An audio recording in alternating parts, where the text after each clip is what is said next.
Okay, everybody. Hey, thanks for being on today. And we've got a great person here today in the Master Series of Espresso Agent. And I want to introduce to you.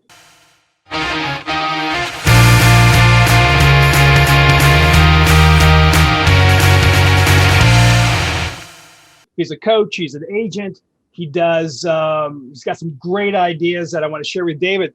Van Noy, thank you so much for being on with us at the Master Series here at the Espresso. Appreciate you being on.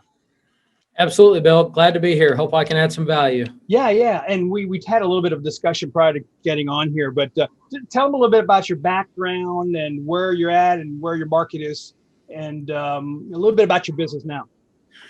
Okay. Started in the restaurant business, been in real estate now 17 years. Did it completely wrong for probably the first 8 or 9 years. That was the time when I realized I could add some structure to the business. I could add some ideas that would make it more like a business as opposed to acting like a realtor all the time. What was that point where you noticed I need to do something different? Like what happened when you went, man, this ain't going the way I wanted to go? And all of a sudden now I decided, was there a situation that occurred that triggered that? There was another agent in my marketplace that I thought was doing quite a bit. And I had looked at the top 25 agents in my market to determine who I could imitate what they were doing. And most of them, I couldn't do what they did. I just really didn't feel like they built something out of the ground or different personality profiles. This guy specifically, I thought, this guy doesn't have anything that I don't have. And he wouldn't have coffee with me or meet with me or anything like that. So I went to his office and knocked on his door, which he didn't appreciate. The one thing that slipped was coaching when I was at his office, that he was in coaching. So I joined in the parking lot. And then when I got a coach, I just listened to what the coach told me to do. So I had a military guy as my first coach. He had me clocking in the morning, structuring my day, scheduling what I was going to do. Yeah. And I was already thinking down the lines of trying to figure out how to add structure to the business. And he just didn't have any qualms about it. He just said, clock in at 7:45, do these things first. And it kind of took off from there. Wow. And so you were doing how many deals at that time? Before you got the coach, you're doing how many? I was muscling 40 deals at that time, and myself and a part-time assistant. So, and then now through coaching, your business went up to what?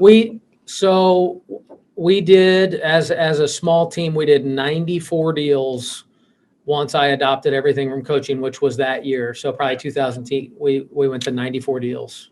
That's awesome. That's awesome. And then you have a team now. And so and you're still in coaching. How long have you been in coaching for? And you're a coach. So, I mean, you went into coaching and then you became a coach, which is awesome. I'm in coaching. I became a coach as a way to contribute and stay close to the material, which I really enjoy. And I coach 20 people a week right now. So that's usually takes 10 hours worth of coaching and then a couple of hours of preparation and training and all that stuff. So about 12 hours out of a 45 hour week goes to that. And I've been in coaching. That's probably been about 7 or 8 years now, maybe closer to 9. Isn't it great? You actually learn more when you're coaching, isn't it? I mean, it's amazing when you're out there teaching other people how much it just ingrains all this information in your head. Well, I decided probably 5 years ago, Bill, that I couldn't be a hypocrite in my personal life or my professional life. Right. And so that was when I realized that if I'm a coach and I tell people all day long, call these sources, do this job, clock in at this time, use these words, follow up on time, and do what you say you're going to do. Well, if I tell people I'm going to do that, then I actually have to live that and do it myself. So it makes me a better agent also. Yeah, I love it. And so one thing that I noticed, because kind of did the same thing. I ran a company, was coaching and all this, and I knew the schedule was such a big deal thing because you just can't be loose on your schedule, coaching people and running your team and doing your own thing. I mean, you've got to be good. What happened there in your schedule? And tell me how you improved that when you got all this stuff into effect. So what's kind of cool about it now, kind of a strange thing, but I realized that I really need an extra level of accountability when it comes to that. So I have a high level of integrity about what I say I'm going to do, but I'm highly distracted also. So I actually pay a guy. He just left. He's right outside that door. I pay him to stand right here from 8:15 to 11:30, which is when this is being recorded. every single day, and I pay him $200 a week just to make sure that I stay at my desk. And if I go somewhere, I give him a little egg timer, and then he brings me back to my desk when I'm supposed to be there. So okay, listen, I have not, as long as I've been in business, I have not heard this one before. Okay, so wait a minute. What got you to do that? I went to a prospecting. There was a bunch of people in the room, and I would just bang the phones because there's people around, and then people would kind of look over and they'd be like, wow, you're setting some appointments. This is going well. And it was like, you know, it's just an ego thing probably that I'm kind of attached to the fact that I'm doing my job. And if somebody's watching me do the job, and my coach said, what if every day at your office was like a prospecting school? And I'm like, yeah, wouldn't that be nice? And she's like, no, really? Like, what would it take? And I'm like, I don't know. I'd have to just pay someone to listen to the calls. Like, and she's like, yeah, that's a dumb idea, but let's try it. So I got an intern at that time, same arrangement. And I've been through a dozen interns or shadows, if you will, over time, because it's actually, I think, harder for them to do that job standing there watching me do it than it is for me to do it. So what do you call this position? This is cool. What is this position called? We just call it a shadow. But if we get someone that we like and they stay for a while, we'll call them an intern, or we'll give them some other roles like running signs to people's house or courier or something like that. But it's a shadow. Remember the old days before having this, you know, the systems to make the calls, like all the calls, the Zoom and Hangout and all that. Yeah, remember they had a hammer. They used to call them the hammer. The hammer sat next to you and called before. And gave you a number that someone was home at. So he dialed the number and said, hey, this is good. So he's just next to your desk. Call it. Yeah, isn't it cool? So this is great. So you've got this shadow, which is a great idea, guys. If you are tough at doing this, pay a guy. That $200, I bet you, is worth a whole heck of a lot more to you. Well, I determined pretty quickly that it was worth a lot more than I pay for it, for sure. That is such a great idea. Most people look at that and say, God, you shouldn't have to do that though. Like, you should just be able to see that block on your schedule and just make the calls, but they'll sit at that same desk for years and never do it. Even if they do, not as efficiently and not as with much purpose. Yeah. I mean, that says a lot about you. I mean, you know, and this is where you actually put your ego aside for this. I mean, because you had to go, man, I need help. And, you know, most people won't want to do it. I think it's extremely smart idea to have that person there to say, hey, get on it. So, but I love this other things that you're doing, because we talked about this earlier. So you got your schedule down, and now the next thing was, I got to call my sources. Explain to them that little tool that you use to get all your sources called. This is great. Well, I've been through, a bunch of different renditions of accountabilities, and to try to figure out how to call the right people in the right order and how many I need to call. Because it's my belief that in order to have a well-rounded business, you have to have a multitude of sources, like 4 to 5. Yeah.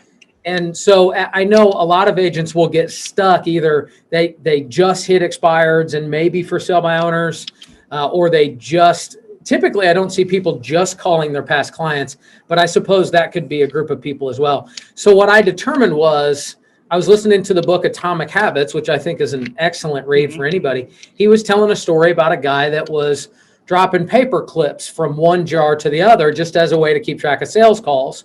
And the guy dropped 100 paper clips in, and, he was the top sales guy. And I thought, it's really that simple, but how could I make it work to actually blend the sources? So I jumped on Amazon and I found these marbles. Cool. They're kind of, big marbles. So yellow for me is lead follow-up, and black is a past client, and white or blue is a for sale by owner. So I have 10 of each. So that way I don't get going crazy and call 50 for sale by owners and think that because I need to blend it. Yeah. So I'll start the day and call 10 expireds and 10 for sale by owners and 10 past clients. And so if I fill the jar up, my little branded Van Noy Real Estate Group jar here, then that's about 30 contacts.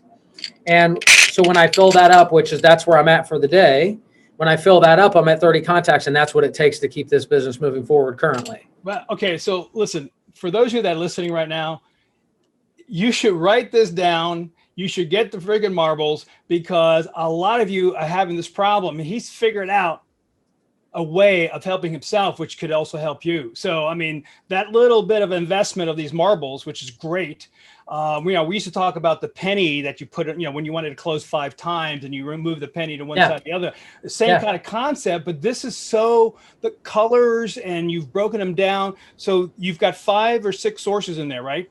5 or 6. Well, I have 6 different colors. One equals an appointment set. So I have green for an appointment set. And so I have 5 other sources that I call every day. What a great visual too, because you start to feel good. And we know from a psychological standpoint that the endorphins, right? You're chemically, when you put that green thing in there and you get that done, you're putting off those chemicals in your head that make you feel good. It's almost like checking things off. So there's a lot of psychology there that's actually really, really cool. So when you started putting that together, it really made you highly efficient, I guess, right? Every day you're getting this stuff done. You're not letting things fall through the cracks. Honestly, Bill, I felt like I was super efficient before that, but the numbers didn't always suggest that. So I think that was kind of a disconnect for me too, because I'd show up to track my numbers and I'd bring it back to my coach and we'd say, how'd the week go? And I'd say, well, I had a couple of days where I hit 14 and 15. I don't remember that because numbers look good. Everything else looks good. Deals are coming in. I set 3 or 4 appointments for the week, but I don't know why this is happening. So this is a way that the little gaps there that just happen, I think, for salespeople just stopped. Yeah. So, and this is a great way of solving that. Who do I call? Do I do a 1-day expired? How they always go 1-day expired. So do I do a 1-day FSBO? Yeah. You're doing expired, FSBO, center of influence, all these all in 1 day because they all have a certain number. How many marbles per category? 10. 10. Okay. So there you go. So you get them done, guys. It can't be any simpler than that. I think we overcomplicate things and we don't want to use these tools. I mean, there's 2 good tools that you just said, the shadow right there with you. And then the marbles. If that can earn you, let's just say you put those together, how much money has that earned you over the years by just doing those 2 little things? Just rough estimate. More than $10, I'm sure. But more than I've paid the shadow for sure. Yeah. So over the years, this thing must have. You're talking hundreds of thousands of dollars. I wouldn't surprise me at all if the marble system alone had made me 40 or 50,000 this year. That wouldn't surprise me. It's amazing. And then that's 1 year for some people in this career real estate, which I love. So then, so we've got an organization, and then you're making the calls, expireds, right? You're doing a lot of expired calls. You're doing center of influence and expired. Which is your source that you make most of the money? Probably past clients. Past clients is 20% of my business currently on my listings. So I track the listings and buyers differently because the way that I'll find a lot of that business is different. But essentially, 53% of my business is going to be COI, past clients, and then referrals from someone in that group. And I'm pretty happy with that number. It's been 70 or 80% in the past. Right. 50% is kind of a goal number for me, actually, to try to get that number down. Even though I'm looking to increase the overall deals, right. I'd like 50% of 250 deals as opposed to 80% of 100. Yeah, and people get all messed up on that, and it's interesting how you said that. You want to lower that number down so that you're always getting new business. The total number increases when you come down to 50% because you're doing more outbound, right? You're doing more outbound to capture that lead and bring it in. And I think people think, well, I want 80% past clients. And you'll probably go broke, really, if you do that, right? You probably won't make as much money as you want. I guess it depends on the big number. I found early on in my career that it was difficult for me to engage people at a level where they wanted to give me 5 or 6 referrals a year. And in my brain, that was like a likability factor, maybe. To me, it just seems like some agents are just way more likable naturally. And I think we just have personalities where we can turn people off just kind of who we are. Yeah.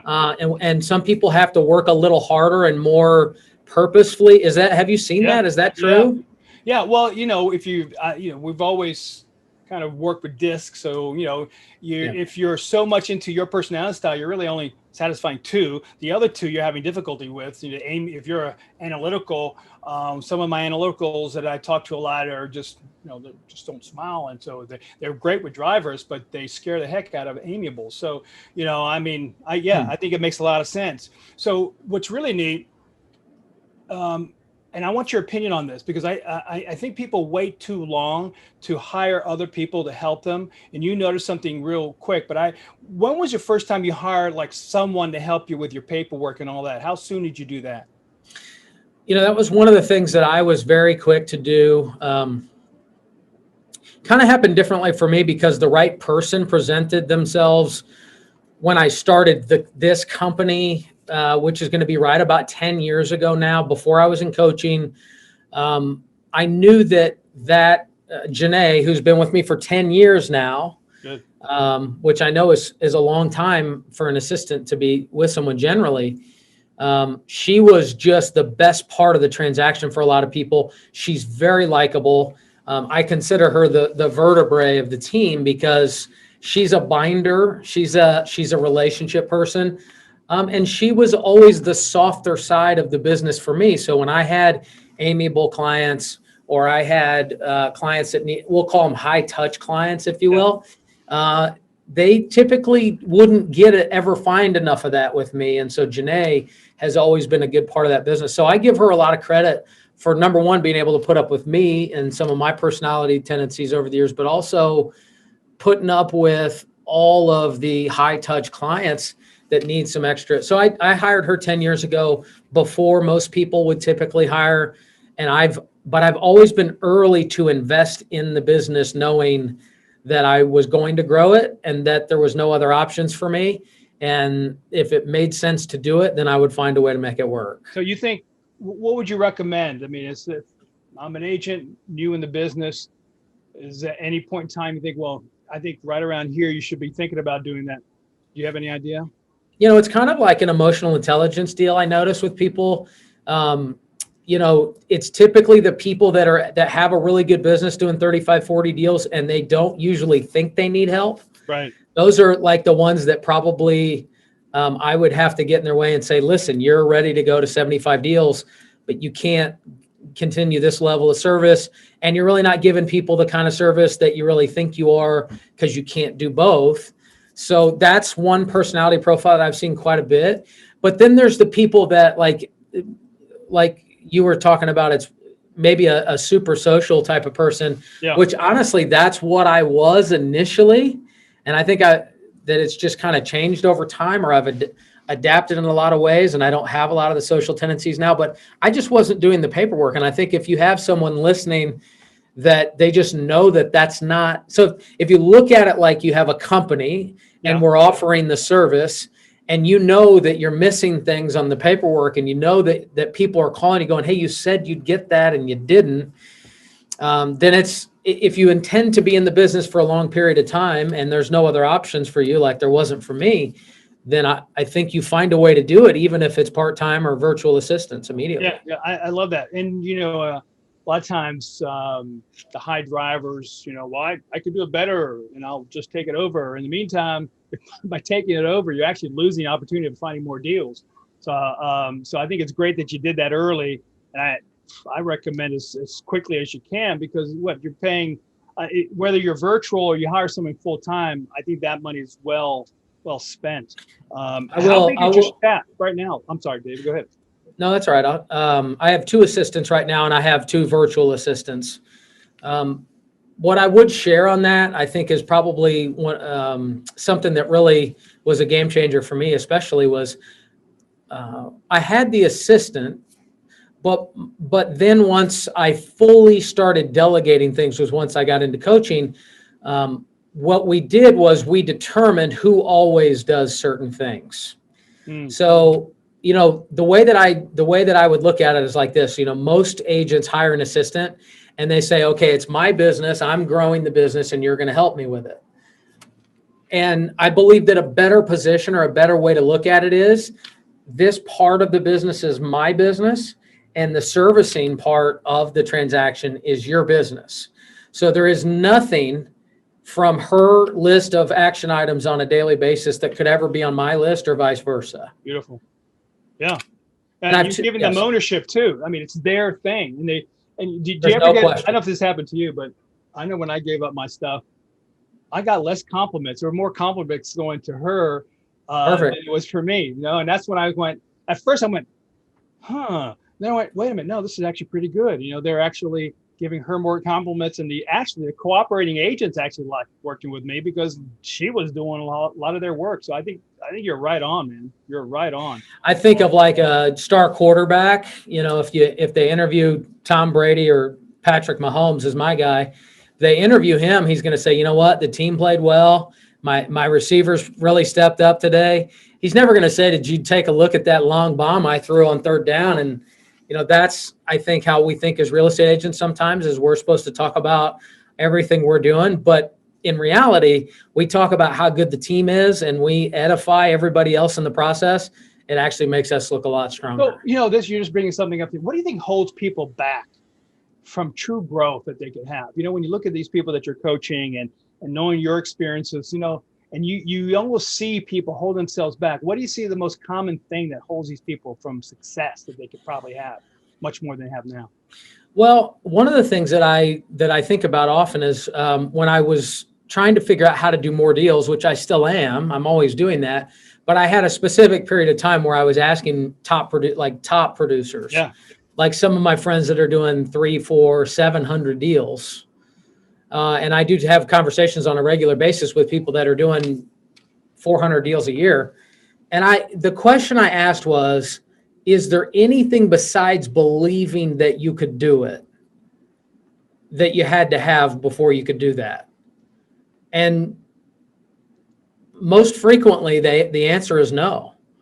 Just literally believing that I could do that at some level. So what holds people back that I can see most prevalent is just the idea that they're missing something or they need something else before they can move to that step. So just like the individual agent that I'm thinking of that's doing 35 deals, that all the people, that has a great thriving business, making a great income, but just doesn't think maybe growing that business and getting an assistant and generating more leads is for him. And it's perplexing to me. So the only thing in his way is the belief that he could do it. It's one thought. Really, when you think about it, one thought can change the direction of someone's business. And you're absolutely right. I think it is belief also. When you think about it, and then you go look at these guys, 700, 400, 2,000, and a whole different mindset on that, but they actually believe they can get there, is to me fascinating. For you in your business, when you think about this whole thing about expanding, all this kind of stuff, when you think about where the industry is going, what do you see of some of the threats that's occurring in our business right now that could affect, or it doesn't affect us, but there are threats, like corporations coming in? Do you see that happening right now where the skill level has to be a heck of a lot higher now because the consumer's expecting that? So I think of it on a scale, you're talking about SWOT, right? Strengths, weaknesses, opportunities. Really what I'm thinking of is I'm seeing these companies coming in, trying to say they're better than an agent. And every market has either a lot of these guys coming in or not. I'm wondering what's threatening that if an agent doesn't change, he can get stuck. Well, so I've thought a lot about how the business will thrive ongoing, especially with commission cutters and different companies that offer different levels of service, and companies that really degrade or take all the service out of what we do. Right. And there's a couple of things that I think are important on this. Number one, I don't believe that a real estate agent has to be involved in every transaction every single time.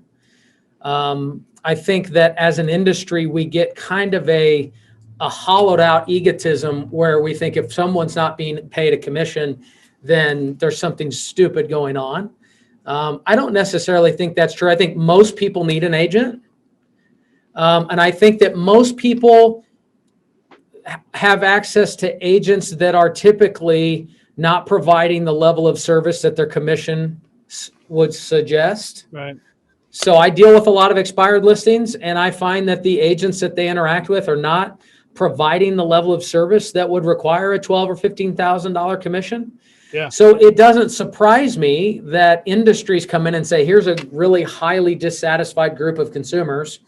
Let's give them another option to just talk to someone at a desk for $2,000 instead of 12. And, as an agent, I can't be offended by that. But as a company, individually, here's the way I think. The way I think is, what can I provide that consumer that a $2,000 agent can't provide? So let's go through that list, right? So as a company, what we do, and my initiative right now, more importantly on that, is my objective is to know every single thing I could possibly know about the consumer, especially if they're a past client or in my database. So if I think every agent has an obligation right now to look at their database and say, who's in the database? Like, who's really there? Not, yeah, they're in my phone, and I try to call some of them sometimes because my coach tells me to do it. But who are they? What groups are they in? What organizations do they participate in together? How do they overlap? And then what are they looking for? Because they click on a website because they don't think I'm standing at my desk ready to help them. Right. So is it my job to call them and say, I'm standing at my desk ready to help you? And when I do that, they go, you know what? I've told David Van Noy my whole story. He knows where I live. He knows a little bit about what's going on with my parents and how this is going to work out if I decide to move. He knows that because of COVID, I'm looking for this particular property. And even if somebody pops up and says, I can do this deal for $2,000, there's a whole story that has to be told. And if I have that story, that's the kind of business that I think consumers will come back to, because that's the kind of business that I come back to. Yeah. So what I hear you saying, first of all, that, hey, these guys are coming, they're going to be there. Yeah. So we're going to have to live with that group. And then we're going to have to be better at our skills so that that relationship is tighter. So they don't want to go to these people because you've understood them better than any other person that is in real estate understanding them. I think that's a great point. And, it's interesting enough that Harvard did a study that said the one thing that's lacking in selling is empathy. So really what you're saying is you're having better empathy. And I think the consumer wants to deal with one person, but because what you just said, most of us are not that good. They're going to go to that $2,000 person. But if you can understand them better than anybody else, I love that. Basically you're saying consumer knowledge, you know the profile of these people. How do you track all this information? Do you have a special place that you write little notes inside of your CRM or something like that to know more about them? Yeah. So a couple things on that. So first, yes, I have a CRM, and it's my objective every time I'm on the phone with one of our clients that I'm going to try to backfill whatever information that I don't have in our CRM. And I think even if that's just a spreadsheet for somebody right now, that needs to be a thought. Right. In addition to that, though, I was introduced to this idea probably 10, 15 years ago by an author, Malcolm Gladwell. And a lot of people will know who that is. In the book, The Tipping Point, do you remember that book? Yep, yeah. So he talked about a guy named William Horchow. And if you go back and look at the story of William Horchow, William Horchow wrote a book called 70 Rules or The Art of Making Friends. It was something along the lines of like a Dale Carnegie, How to Win Friends and Influence People. So he wrote a book after this, but Malcolm Gladwell talked about William Horchow in the book. And in the book, he said William Horchow would remember something about every single person he ever met. And so at the time it was just introduced to me, I thought, well, I could do that. I could remember every single client I've had. I can remember every seller that I've ever worked with, every buyer, every house they've looked at, every home they've sold with me, every conversation we've ever had. My brain's capable of that if I believe that, right? Right, yeah. So I called, just because we're on this, I'm going to share this real quick, and it's just a little, I called actually he's not a past client. I called a guy today, probably 20 minutes ago, okay? Yeah. And I haven't talked to this guy in at least 10 years. I've called him, but I haven't talked to him. Okay. I met him at the barber shop 15 years ago, one time. He was 75 years old probably at the time. Now he's 87. Wow. It's the only time I've ever met him. It's the only conversation we've ever had in person. And I finally got a hold of him because I knew I sold a house close to his house. And it's kind of weird, but I remembered that, okay? I called him today and I said, I sold this house and it's not far from you. He knows the guy. We started talking about books. We talked about a book called Psycho-Cybernetics. Yeah. He's 87. And right now he's texting me a picture of Psycho-Cybernetics, the book revision 2, because he wants to send me a copy. And he says that, you know, he's 87 years old. He can't live in the house forever. He's probably going to have to downsize. And I said, how about the story of meeting you at the barbershop 15 years ago and then eventually maybe selling your home when you're 90? So that's what I believe is possible. Yeah. Yeah. And that takes a purposeful approach, right? Yeah. I mean, you know, you're also knowing the value of that, which is an awesome story. I mean, being connected. And are you mailing on a regular basis these people? Are you connecting somehow that may not be audio, but it's something that they're getting from you every month? Yeah. So the database, we mail them once a quarter. Okay. So 4 times a year. I'd like that to be more. I'd like it to be once a month, Bill, but at this point, it's once a quarter. We email, so a market update goes out once a month. And that also gets posted to social and things like that. And then everybody in my database is going to get a call 4 times a year. My top 100 that I keep and try to really pay attention to in my database, they're going to get a phone call every month minimum. Cool. Those are your fan clubs. Those people that you can talk to anytime, and they're happy to hear from you. Yeah, I love them and they love me. That's perfect. So now that you've got you're doing about 125 deals, when you have days that don't go well, I just want to touch on that. I don't want to belabor that, but you know, we all get this day that just didn't work out. How do you snap yourself back into the groove of where you need to be when you know, maybe it didn't go well for that day or that morning? You know, I don't know if it's by way of training or just by way of understanding how much that's going to happen or just being in the game a lot. I don't carry a lot of that. So if I have a rough day or I don't feel like we have a lot of rough conversations or a lot of rough deals. We have some people that get angry or occasionally, or we have some people that don't fully understand the value of what we do or don't want to pay for it and things like that. So that's pretty normal. For me to have a bad day and say like, you know, this is just a bad day, I'm going to just put this one in the dumpster and start over tomorrow.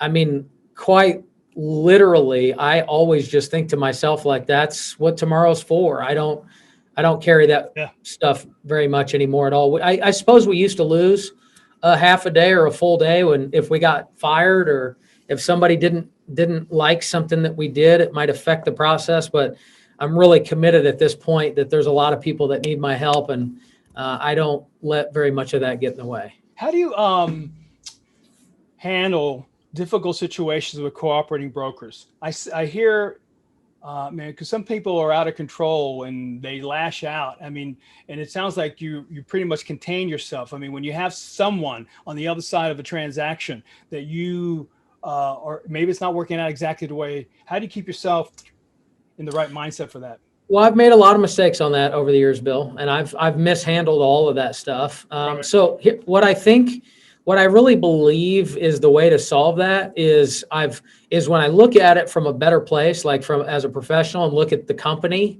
which it's important to me that I look at what we're doing as a company that I'm planning to build. I look at that and I say, what does a cooperative agent deserve from my company if they're going to do business with us? And what would my consumer, when they hire me and pay me a lot of money to do a transaction, what's their expectation on how I'm going to handle, this part of the process? So the way that I coach my team, and when I do that, I'm coaching myself, and I tell them that I'm the person who needs to hear a lot of this message more than anybody else, is that everybody that we interact with deserves a high level of professionalism. They deserve a response.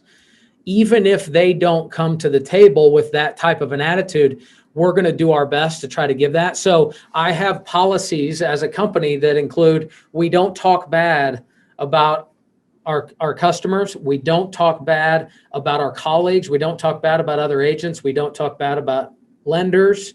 We don't talk bad about anybody, including each other. And that's just a policy that we have in place. And we honestly have to revisit that when we have difficult agents that think that everything's about them and everything's about their ability to make a commission.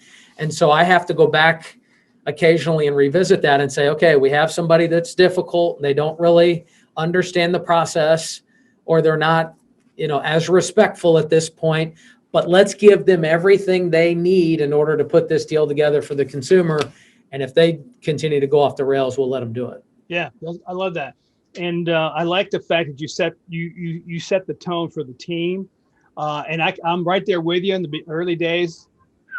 I would just get so upset. And you know what, I was going to tell you that what I learned how to control I'm Spanish, so sometimes things go off the rail when I was younger. I would watch the Asian agents. They would go, let's find solution. They're really calm. Right? Yeah. Take pebble from hand.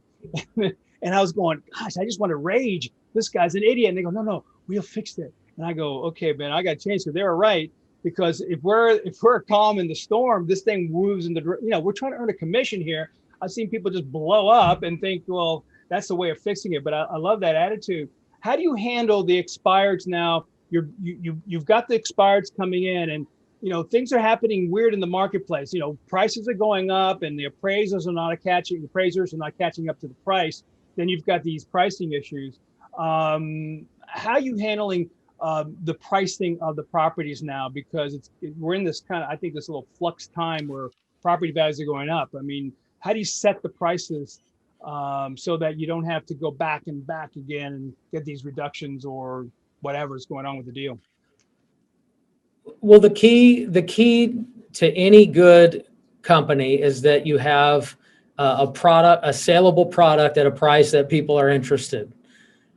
So if you look at just a simple ingredient, meaning you have inventory, and let's say an agent's listening right now and they don't have inventory, understand that you are susceptible to try to creating bad inventory because you have no good inventory.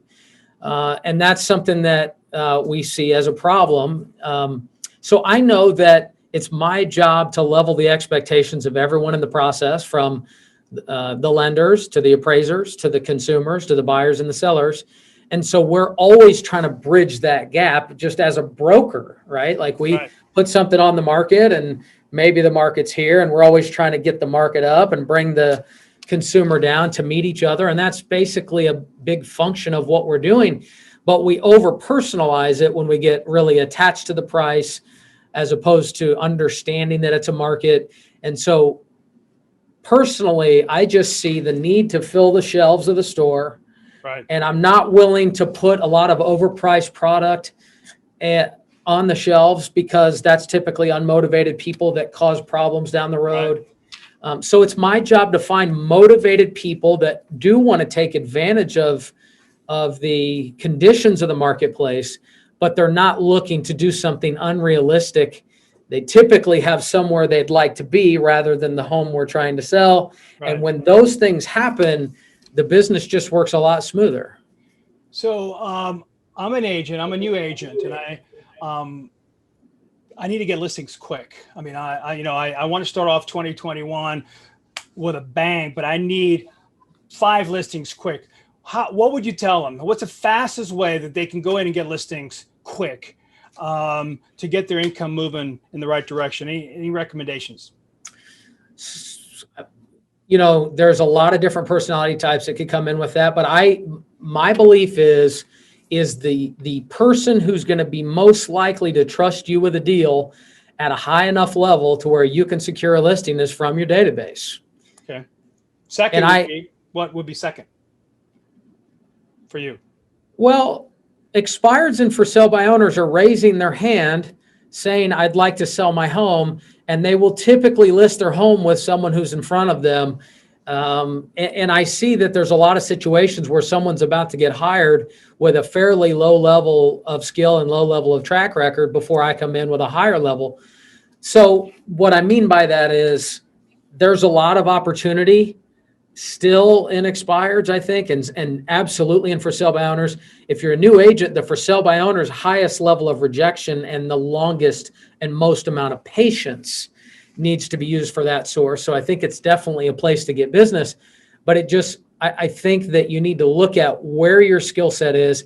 The big thing I would add on that, Bill, is what are you willing to do every day, not once in a while. Right. So if someone gets this kind of extreme, I need to find 5 listings right this minute approach, I think they could make some mistakes on that and really bump their head up against a brick wall. And that could be expireds or for sale by owners for some people. But the idea is if I put a plan in place and I do it every single day, what does it look like? And I think that's probably the quickest path to 5 listings. Yeah. And, I'm going to ask you this question from a coaching standpoint, because I see teams that are eliminating some sources. Okay, let's just say they're not doing expireds for sale by owners. They're actually missing some money. So if you're structuring a business of real estate and you want to hit sources, past fines, all these other things, and they don't do expireds for sale by owners, I don't even know if we can be as accurate, but what in your mind is a percentage of business they could be losing because they don't want to make these calls or approach these people? Oh, I got a successful business. We're doing over 100 deals and we don't do physical expireds. They must be losing a percent of business that they could have if they actually attack it. How much? So it's that could be? So I don't. It's a good question. I honestly, I wasn't really aware that there was a lot of people that were trying to eliminate sources. We're trying to add them all the time, right, instead of eliminating them. I look at it, there's things that we understand how to be good at.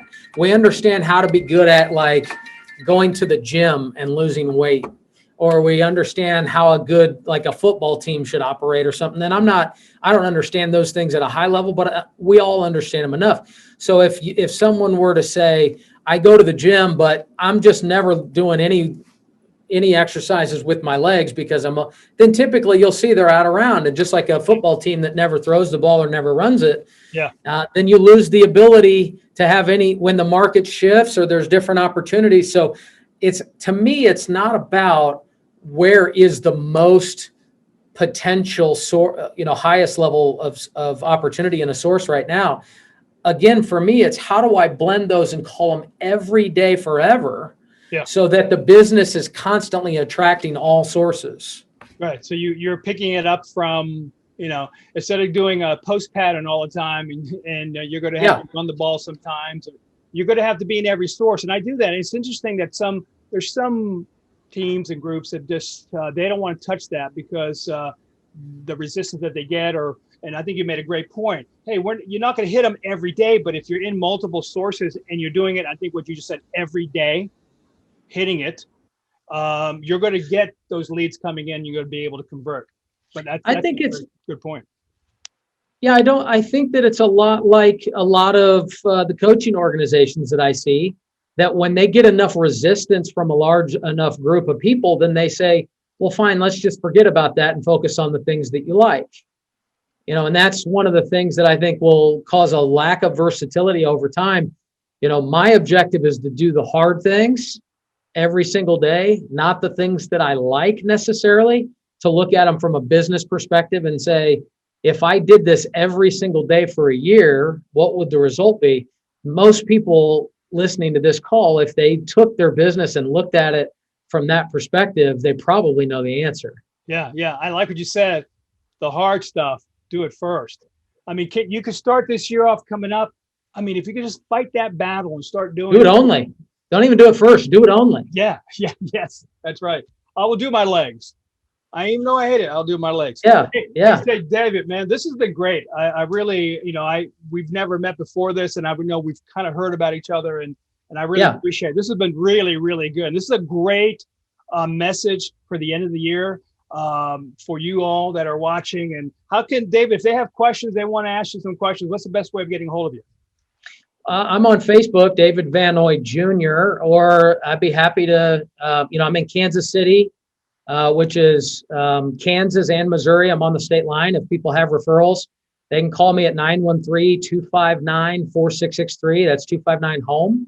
Or I'm David at thevanoygroup.com. Well, hey, this has been great. Here's what I learned. The shadow and the marbles, right, are going to be key elements for 2021 for people. So, man, thank you so much. And this weird guy in Kansas City, like collecting marbles. Yeah. This is a guy that has a lot of marbles. All right, man. Hey, take care. Thank you so much. Appreciate it. Thanks, Bill. Bye-bye. Hey, guys.